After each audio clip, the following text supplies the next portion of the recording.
just came on in Philly, so it's only my second day on the tour. But to be honest with you, it seems like the crowd response is unanimous everywhere we go, and they're coming out to support. So so far so good. Excuse me. I'm also honored to be with my brothers, obviously, because they're just dope. You know what I'm saying? But Brother Ali and Ramsey as well, it's an honor, because when Tech and I first started touring and bigger, we went on a Brother Ali tour. For me, I didn't really know too much about Boston for quite some time, and then I went to school with Southpaw up in like northwestern Mass, almost bordering Vermont and Maine. And every once in a while, we'd have meets, and we'd be able to come out to Boston or whatnot. And I dated a girl at one point that was from Boston, from Mattapan. You guys are so many different areas, but it's still like, kind of Boston. So I haven't spent a great amount of time here, but the people that I've met from here have been outstanding. And each time I come out, I have a great time. Well, Focus actually started because I'm a producer as well. A lot of people don't understand that. So after I had already made the plan, I have a guild, a production guild, so to speak, of I don't know, it's upwards of like 12 to 18 people, sporadically. But it's basically we've all come together, artists, musicians, comedians, actors, just very talented people, all at that tipping point. And we were trying to find licensing. So for like radio, TV, film, video games, what have you. And I was submitting records to like the quote unquote the commercial arena for these purposes, but I was being turned down for jobs because they were telling me that it was too good, it was too hip hop, or it was too hard, or it was too aggressive, or it wasn't the proper tempo, or what have you. On that side, I'm dealing with that. On the other side, as an independent artist, and also as an entrepreneur, it's my job to figure out how to cross those boundaries, those glass ceilings that may be about. And I've had a hard time getting on a lot of these mainstream channels, whether it be about who I know or how much money I have or what have you. But in my opinion, it's not because of the caliber of music. So I'm like, okay, well, let me make sure that it's not because I'm the angry underground MC that's not making commercially viable tracks. You know what I'm saying? So I'm like, all right, cool. Well, here are the archetypes of what you consider a urban AC contemporary single. Okay, so you need something for the club. Okay, I'll make a song for the club.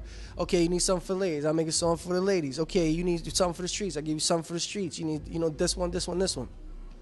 And then, but I also did it my way. So each of these songs kind of have all have a revolutionary standpoint. They're all about progressive action, whether it be in terms of romance, whether it be in terms of finance, whether it be in terms of what have you. And it was just me trying to basically tell those worlds in each of their own aesthetic. Kiss my ass. This is my representation. So now the only thing you could talk to me about should be about money or who I know. I just want you to be bold-faced about it, so then I know how to either circumvent that or move on. You know what I'm saying? Don't give me the runaround about, oh, the music is just, nah. So that was what Focus was about. And it was also a way of me kind of transitioning from one sound to the other. Now I'm using a lot less samples. Pretty much there's no samples in Focus. I think there may be one, if you can find it. But for the large majority, I'm creating music from scratch, either myself or along with my musician cohorts. And so that extends into the plan. The plan was me basically coming into age as an adult, also becoming a father, and realizing that, even though it sounds good to comprehend, what you're supposed to do as a man and this and the third, it's a whole different animal when you actually, it's sink or swim. And at that point, there were so many different lessons that I was learning on top of the things that my mentors had told me and my elders had told me.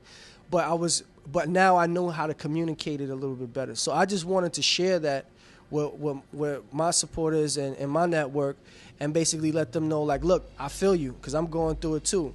And it's not, so it's like 11 pillars, or 11 to 12 pillars of what I feel I want to improve on as my plan to be a better man before I perish off this earth. I want everybody to know that Always Keep It Real is not a label for me to claim that I'm, Jesus Christ or the Messiah of anything. I'm far from perfect. I have my vices. There's things that I'm working on as well. I actually got that name because I wanted to be a graph artist. I was just trying out cool letters, and I was like, I skilled it one day. I was like, oh, this is cool. I finally found something I'm good at. And then later it became my moniker, and then my friends gave me the acronym or what have you, which I hold as an honor. But that's sentiment is more about us. We all strive to always keep it real. And it means different things to different people, but at the root of it all, that's definitely the skeleton of where I want to start and end at. So everything that I do revolves around that expression. Even when I know that I have to look at myself in the mirror and admit that maybe I didn't accomplish a goal, or that maybe I didn't express myself in the right capacity. Maybe I'm having a communication issue with somebody that I love and I don't know exactly how to go forward on it. But it's a way to remind me of kind of where my gut is, where my heart is, to show me my next step. So that's what Always Keep It Real is really about. The good thing about being part of Viper is there was already a resounding sentiment of activism and progressive movement. Ranging from the green culture to fighting prison industrial complex, you name it.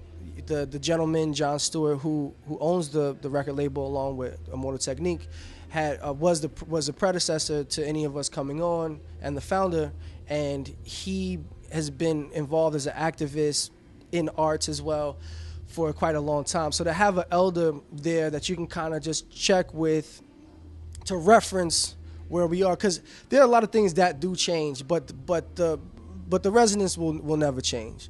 So that offers a lot of guidance in terms of maintaining that as a prevalent space in the music and the content, and in also our personal day-to-day actions.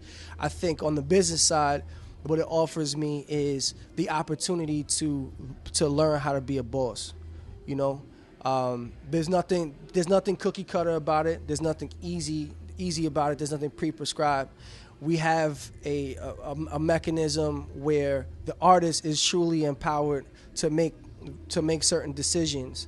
Obviously we consult with each other and find out where things go, but it offers me a really strong place to grow.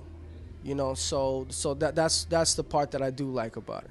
My name is AKIR. You can find me at alwayskeepitreal.com, and on that site, I also provide a whole host of information, images, video, what have you, that I like and that the people around me like.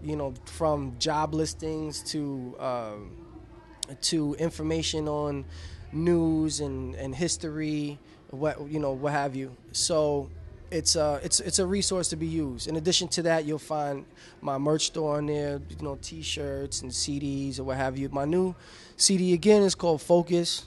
It's available. It's a free market project, so you can pay what you like. You could even go buy another copy for your friend later if you decide to purchase it. And I'm going to be touring a lot, so let's stay in contact, and hopefully I'll be coming to your city sometime soon.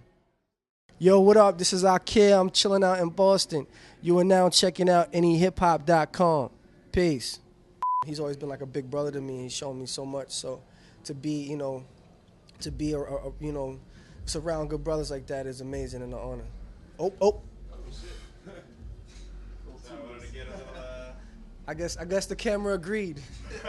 No doubt.